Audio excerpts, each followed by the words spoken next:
The shuttle doors opened with a soft hiss, and Maya Chun stepped onto station. Elias 9, for the first time in her life, she was 19 years old, and she carried everything she owned in a single bag over her shoulder. The station was enormous, and it stretched out in every direction, like a city floating in space. Thousands of beings from hundreds of different species walked through the corridors, and Maya had never seen so many aliens in one place before. She took a deep breath and started walking toward the Academy Registration Center. A tall insectoid creature bumped into her without apologizing, and a floating jellyfish-like being drifted past her head. Close enough to touch, Maya kept her eyes forward and her expression calm. She had trained for this moment her whole life, and she was not going to let fear show on her face. The Galactic Coalition Academy was the most respected military training institution in known space. Only the best candidates from each species were accepted, and Maya was the youngest human to ever receive an invitation. Some people back on Earth had celebrated this as a great achievement, but Maya knew the truth. The older species did not respect humans, yet humanity had only discovered faster than light. Travel 40 years ago, and to civilizations that were millions of years old, humans were still babies learning to walk. Maya found the registration center and joined a line of other new cadets. In front of her stood a massive creature made of living rock, and behind her floated a being that looked like pure light contained in a vague humanoid shape. When it was her turn, the registration officer looked at her with 4 eyes and made a sound that her translator turned into words: human. The officer said, "You are assigned to training cohort 7, and your barracks are in section 12.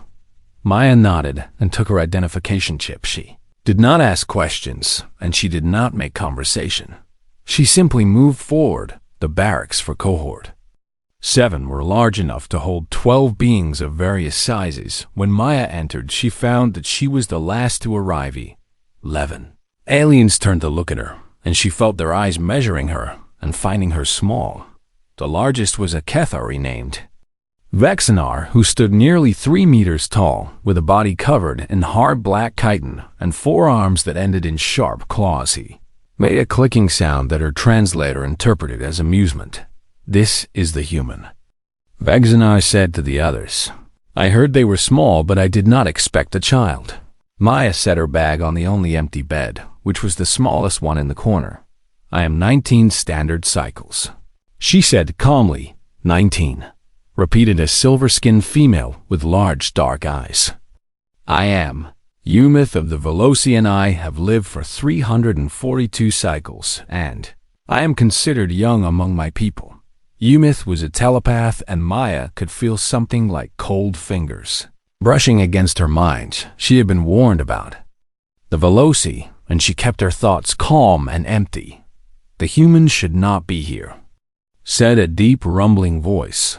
This came from Tormund, who was a Gethrani made of living silicon and metal. His body looked like a statue carved from gray stone, and his eyes glowed with soft orange light.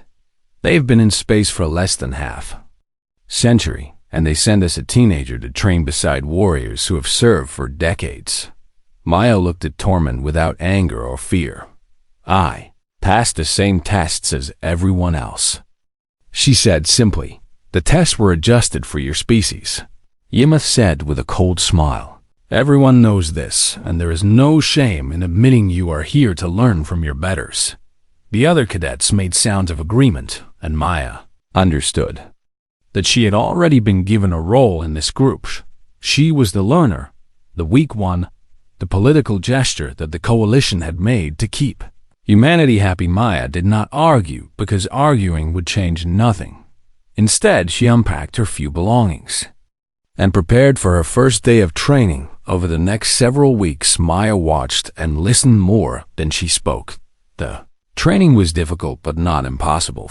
Physical conditioning and combat simulations and tactical theory and diplomatic protocols filled every day from morning until night. Maya performed adequately in most areas, but she did not excel. The instructors barely noticed her, and her cohort continued to treat her as something between a mascot and a burden. But Maya noticed things that others did not. She asked her instructors questions that made them pause. What is the maximum pressure variance the station can handle before hull breach? She asked during an engineering lecture. What emergency protocols exist if food synthesis fails? She asked during a supply chain briefing. What predatory species have been documented on worlds within 3 jumps of this station? She asked during a xenobiology class. Her instructors gave her answers, but they also gave her strange looks. You worry too much about unlikely scenarios. Instructor Krell told her after class one day he was a reptilian, Sorvith with scales the color of dried blood, and he had been a fleet commander for longer than humanity had existed as a species. The Coalition has maintained peace and safety for 10,000 years, and we have prepared for every reasonable threat. I understand, Maya said politely, but she did not stop asking questions, and she did not stop preparing it. Night, while her cohort slept, Maya did additional training. She ran through the station corridors until her lungs burned. She practiced hand-to-hand combat. In empty training rooms, she studied survival manuals from dozens of different worlds. Vexner caught her returning to the barracks one night covered in sweat and breathing hard. What are you doing, little human? He asked with his clicking laugh. Preparing, Maya said. For what? Vexnar asked. Maya looked at the massive warrior and considered her answer. She thought about Earth and the world she had grown up on. She thought about the hurricanes that had destroyed her childhood home when she was 7. She thought about the wildfire that had nearly killed her family when she was 12. She thought about the snake that had bitten her when she was 14, and how she had walked 3 kilometers to find help. With venom burning through her blood, for whatever comes next. She finally said. Vexner shook his head and returned to his sleeping platform. Did not understand, and Maya did not expect him to. His species had evolved on a gentle world with stable weather and no natural predators. He had never known what it meant to live somewhere that was actively trying to kill you. Maya climbed into her small bed and closed her eyes. Sleep came slowly, but it came. Tomorrow would bring more training and more dismissal and more quiet preparation. She was patient. She could wait, and when the moment came, she would be ready. The transport ship descended through clouds, the color of honey, and Maya pressed her face close to the viewing port to see the world. Belovanar 6 was beautiful in a way that seemed almost unreal. Rolling green hills stretched toward distant purple mountains, and silver rivers cut through forests of tall blue trees. Air that came through the vents smelled sweet like flowers and fresh rain. This is a Class 2 world, Instructor Krell announced from the front of the transport. It has been rated safe for all known species, and it has no dangerous predators and no toxic flora and stable weather patterns throughout the year. The other cadets relaxed in their seats with confident expressions on their faces. Vexnar stretched his forearms and yawned. A vacation world, he said. My larvae could survive here without supervision. Umith smiled her cold silver smile and examined her fingernails with obvious boredom. 50 kilometers to the extraction point in 3 days, she said. We could do this in our sleep. Torments. Stone body creaked as he shifted in his reinforced seat. I do not understand why this exercise is part of elite training, he rumbled. This is something for beginners. Maya said nothing, but her eyes moved constantly across the landscape below. She noted the direction of the wind based on the movement of the treetops. She observed the position of the sun and calculated how many hours of daylight remained. She watched the color of the clouds on the distant horizon and saw something that made her frown slightly. The transport landed in a clearing, and the cadets filed out into the warm afternoon air. Instructor Krell handed each of them a small pack containing basic supplies, water purification tablets and emergency rations, and a simple knife and a thin thermal blanket. Your communicators are set to emergency only, Krell told them. The extraction point is marked on your navigation devices, and I will see you there in 3 days." The transport lifted off, and soon it was just a dark spot. Against the golden sky, Cohort 7 stood in the clearing and looked around at the peaceful forest. "Let us move," Vexnar said, and he started walking in the direction indicated by his navigation device. "If we maintain a good pace, we will arrive with a full day to spare." The others followed without hesitation. Maya walked at the back of the group, and her eyes never stopped moving. She watched the ground for tracks, and she listened to the sounds of the forest as she tested the air with deep, slow breaths. After an hour of walking, the group came to a stream of clear water. Most of the cadets immediately knelt to drink, but Maya walked upstream first. She followed the water for nearly 100 meters before she found what she was looking for. Stream flowed from a rocky hillside with no signs of contamination. She returned to the group and filled our canteen. "What were you doing?" Yimith asked with annoyance in her voice. "The water here is safe, and the planet has been surveyed. I wanted to check the source," Maya said. "Paranoid little creature."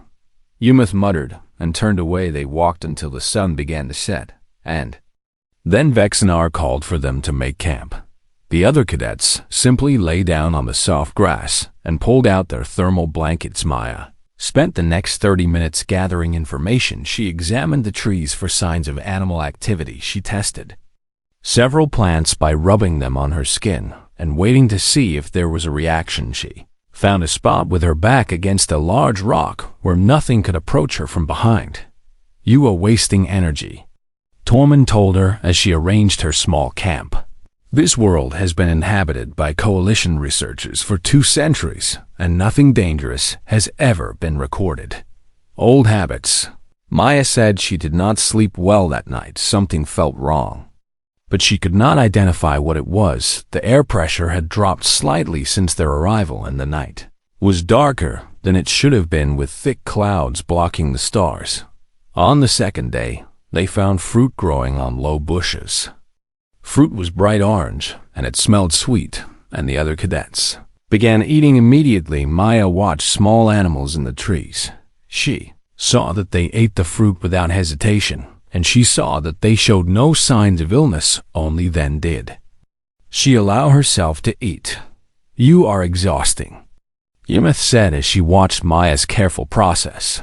"Do you investigate every meal this thoroughly on your homeworld?" "Sometimes," Maya said. "What a terrible way to live." Yimith replied. Maya did not answer, but she thought about meals she had eaten on Earth. She thought about the time her uncle had gotten sick from undercooked meat. She thought about the stories of people who had died from eating the wrong mushrooms or drinking contaminated water. She thought about how every human learned from childhood that the world was full of things that could hurt you if you were not careful. That night the storm came. It began with a distant rumble that most of the cadets ignored. But Maya stood up and looked at the sky and felt her heart begin to beat faster. The clouds were moving too quickly, and they had a greenish color that she recognized from her childhood. "We need to find shelter," she said loudly. Vexnar clicked in irritation. "It is just thunder," he said. "Our species does not fear weather like yours apparently does. This is not normal weather," Maya insisted. "Look at the cloud formation and feel the pressure dropping. Listen to the frequency of the thunder." But no one listened. The storm hit like a living thing. Lightning crashed down in sheets of blinding white light, and the wind tore through the forest with enough force to snap branches as thick as Maya's body. Temperature dropped so fast that ice began to form on the grass. The cadets' communication equipment sparked and died as electromagnetic interference flooded the air, and then the screaming started. One of the cadets from a species Maya did not know was simply gone. One moment he had been there, and the next there was only a spray of violet blood on the ground and drag marks leading into the darkness. Something was hunting them, and they were not prepared. Chaos erupted in the darkness as the remaining cadets scrambled in every direction. Vexnar was shouting orders that no one followed, and Ymith was screaming that her telepathy could not sense anything, and Tormund was spinning in circles trying to identify the threat. Maya dropped to the ground and went still. Her heart was pounding, but her mind was calm and clear in a way that would have surprised anyone who knew her. This was not the first time she had faced something that wanted to kill her. She listened past the sounds of panic and past the howling wind and past the thunder. Their soft, wet sound like meat sliding across stone. A faint clicking that was almost too high to hear. The smell of something rotten and chemical underneath. The rain. Everyone stop moving right now, Maya said, and her voice cut through the noise like a blade. Something in her tone made the others freeze. Get low to the ground, she continued. Make yourself small and do not run because running triggers the hunting instinct. What is out there? Vexinar demanded, and for the first time there was fear in his clicking voice. I do not know yet, Maya said, but I am going to find out. She moved through the darkness with her knife in her hand. Feet made no sound on the wet ground, and her breathing was slow and controlled.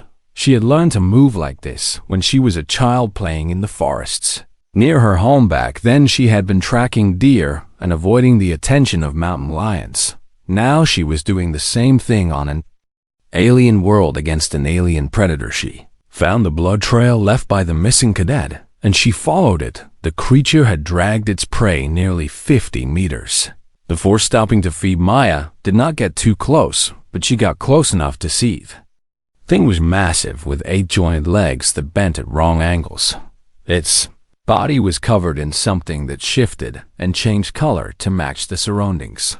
Thermal camouflage. She realized that was why Ymith could not sense it, because it had no heat signature for her telepathy to detect. The creature's head was a nightmare of mandibles and dripping venom and too many eyes. Maya backed away slowly and returned to the group. I know what we are dealing with, she said quietly. It is some kind of ambush predator with 8 legs and camouflage abilities and venomous attack methods. That is impossible, Tormund said. This world has been surveyed and cataloged, and there are no such creatures here. Then the surveys were wrong, Maya said simply.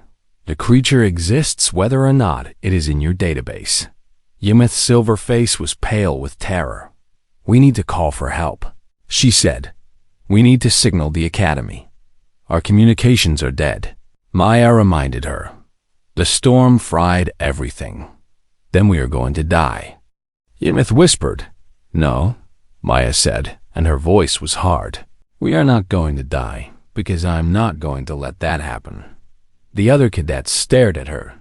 This was not the quiet little human they had dismissed for weeks. This was something else. Entirely. Maya began giving orders with calm authority. Vexinar, you have the best natural armor, so you will take point when we move, and your job is to draw attention while others get to safety. Tormund, your body is too heavy for the creature though. Drag easily, so you will guard our rear, and if it attacks from behind, you hold your ground. Ymith, I need you to link our minds so we can communicate silently and coordinate our movements. Everyone else stay in the center of the formation, and do exactly what I tell you when I tell you. Vexinar stepped forward, and his massive form loomed over Maya. Who put you in command, little human? He demanded. Maya looked up at him without flinching. The creature killed Sentith in less than 3 seconds, she said. It is faster than you, and it is stronger than you, and it knows this terrain better than you, and none of your training has prepared you for this situation. She paused, and her dark eyes held his compound gaze. But my training has prepared me for exactly this situation because I come from Earth. What does that mean? Tormund asked. Maya took a breath and decided it was time to explain. Earth is what the Coalition classifies as a death world, she said. It is a planet where nearly everything is trying to kill you all the time. Our weather patterns include storms that can level cities, and floods that can drown millions, and cold that can freeze you solid, and heat that can cook you alive. Our oceans contain pressures that crush metal and predators that can swallow ships. Our land is filled with venomous insects and poisonous plants and large animals that hunt humans for food. Even our smallest creatures carry diseases that have killed billions of our people throughout history. The aliens listened in stunned silence. My species did not evolve on a paradise. Maya continued. We evolved on a world that tested us every single day, and we survived by being tougher and smarter and more stubborn than anything else. When I was 7 years old, a hurricane destroyed my home, and I survived by climbing into a drainage pipe and holding on for 6 hours. When I was 12, a wildfire surrounded my family, and we escaped by running through the flames with wet blankets over our heads. When I was 14, a venomous snake bit me, and I walked 3 kilometers to find help with poison burning through my blood. She held up her hand and showed them a faint scar on her palm. I have been fighting to survive since the day I was born, and tonight is just another night. Yumeth's telepathy had accidentally shared some of Maya's memories with the group, and they had all felt echoes of her experiences, the terror of the hurricane, the heat of the fire, the burning agony of the venom. They looked at her with new eyes. What do we do? Vexenar asked quietly. First we find defensible ground, Maya said. Then we set traps and establish a perimeter and wait for dawn, because predators like this usually prefer to hunt in darkness. And tomorrow we move toward the extraction point. And we stay alive and we get off this world. She picked up a sturdy branch and began sharpening it with her knife. Now help me make weapons, because we have a long night ahead of us. For the first time since arriving at the academy, the other cadets did exactly what Maya told them to do. They survived the night. It was not easy, and there were moments when Maya thought the creature would break through their defenses, but they held their ground around a small fire that Maya had built using techniques her grandfather had taught her. When she was barely old enough to walk, the creature had tested them 3 times during the darkness. Each time it had retreated when it encountered the fire and the sharpened stakes and the organized resistance. Predators were smart enough to know when prey was not worth the effort. When dawn finally came, the cadets were exhausted and terrified. But alive, Maya had not slept at all. She stood at the edge of their small camp and watched the forest with red-rimmed eyes. We move in 10 minutes, she announced. Eat something and drink water and prepare yourselves. Should we not wait for rescue? Asked a small furred cadet whose name was Turk. Surely the academy knows something went wrong when the storm hit. Maya shook her head. The storm may have affected their sensors, and they may not know anything is wrong until we fail to reach the extraction point. We have over 30 kilometers still to cover, and we do not know if there is only one creature or many. Our best chance is to keep moving and stay together and reach the extraction point as fast as possible. She paused and looked at the faces around her. But there is another option. Vexenar tilted his head. What option? We hunt it, Maya said. We find the creature and we kill it before it can kill any more of us. The cadet stared at her like she had lost her mind. Hunt it, Yumeth repeated. You want to hunt the thing that killed Sentith in seconds? Yes, Maya said simply. Right now it sees us prey, and prey runs and hides and eventually gets caught. If we become the hunters, then we control the situation, and we choose when and where the fight happens. Tormund's orange eyes flickered. This is insane, he said. We should flee while we have the chance. Fleeing through 30 kilometers of its territory while it stalks us from the shadows. Maya asked, How do you think that ends? She picked up one of the sharpened stakes they had made during the night. I grew up hearing stories about my ancestors and how they survived on Earth before we had technology. They did not survive by running from predators forever. They survived by learning to hunt the hunters. My species killed creatures larger and stronger and faster than us for 100,000 years, and we did it with wooden spears and stone knives and our own stubborn refusal to die. She looked at Vesenar. You have natural armor that can deflect its strikes, and your body runs hot, which means the creature can sense you easily. I want you to be the bait." Vexinara's mandibles clicked in what might have been a laugh or a protest. "You want me to let that thing attack me? I want you to draw it out into the open where we can surround it," Maya said. "Your armor will protect you long enough for us to strike." She turned to Tormund. "Your body is heavy and strong, and you will be our anchor. When the creature attacks, you will hold it in place so it cannot escape. Umeth will link our minds so we can coordinate without speaking. Everyone else will strike at its legs and eyes and any vulnerable points we can find." "And what will you do?" Umeth asked. Maya's expression did not change. "I will kill it." They spent an hour preparing. Maya showed them how to make simple traps using vines and branches. She identified a clearing where the creature would have nowhere to hide. She positioned each cadet where they would be most effective. When everything was ready, Vexinar walked into the center of the clearing. He made noise deliberately, and he moved in ways that would draw attention. Maya watched from her hiding place with her knife in her hand and her heart beating steady in her chest. The waiting was the hardest part. Time seemed to stretch, and every shadow looked like it might contain Deathymeth's telepathic link hummed in their minds, connecting them in a web of shared awareness. Then Maya felt a presence at the edge of her perception, something cold and hungry and focused entirely on Vexnar. "It is coming from the north," Maya whispered through the link. "Everyone be ready." The creature emerged from the forest like a nightmare given form in daylight. It was even more terrifying than it had been in darkness. Its camouflage flickered as it moved between the shadows, and sunlight. Its mandibles dripped with venom that sizzled when it hit the ground. It was focused completely on Vexinar, and it did not see the trap. It struck with incredible speed, and Vexinar barely got his armored arms up in time. The impact drove him backward, and his chitin cracked under the force, but he held his ground just as Maya had told him to. "Now," Maya commanded through the link. The cadets attacked from all sides. Sharpened stakes drove into the creature's legs, and stones smashed against its eyes. Tormund charged forward and wrapped his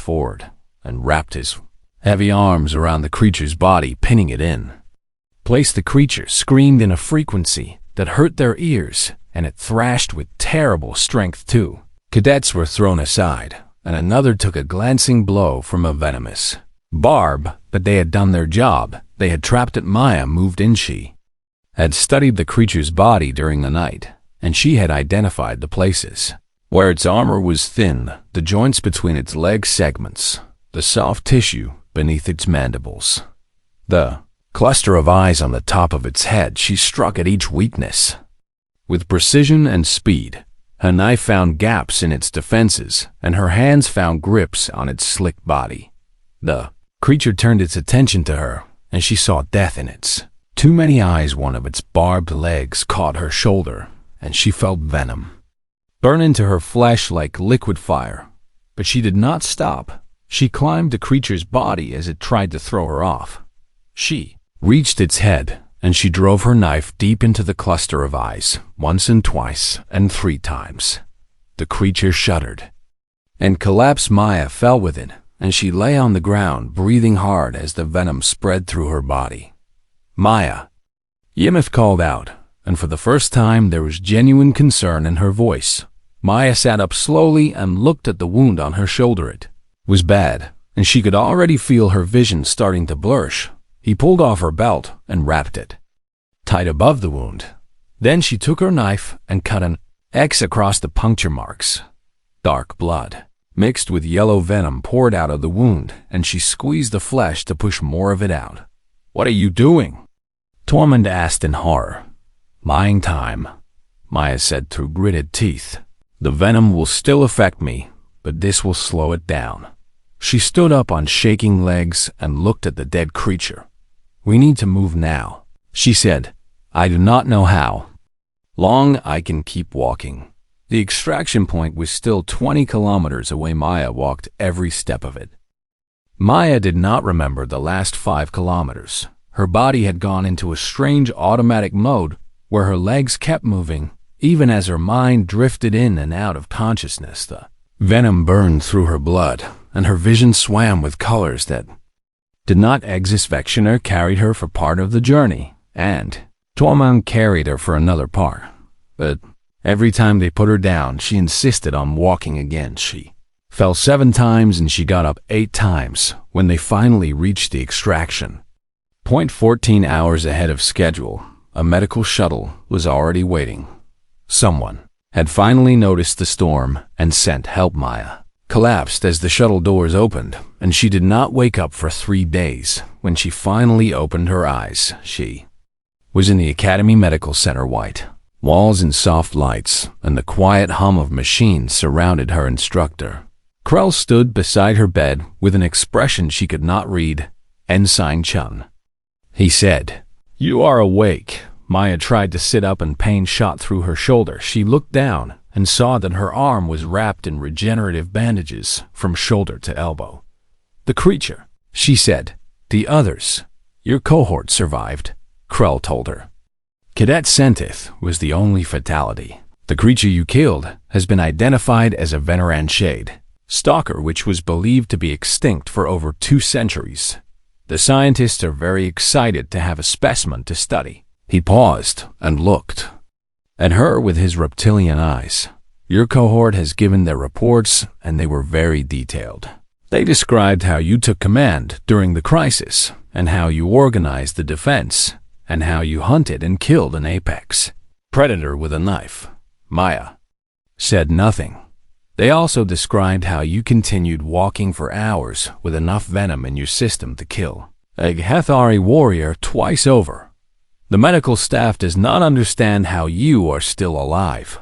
Maya thought about this for a moment. Humans are stubborn. She finally said. Krell made a sound that might have been a laugh. Yes, he said. I am beginning to understand this.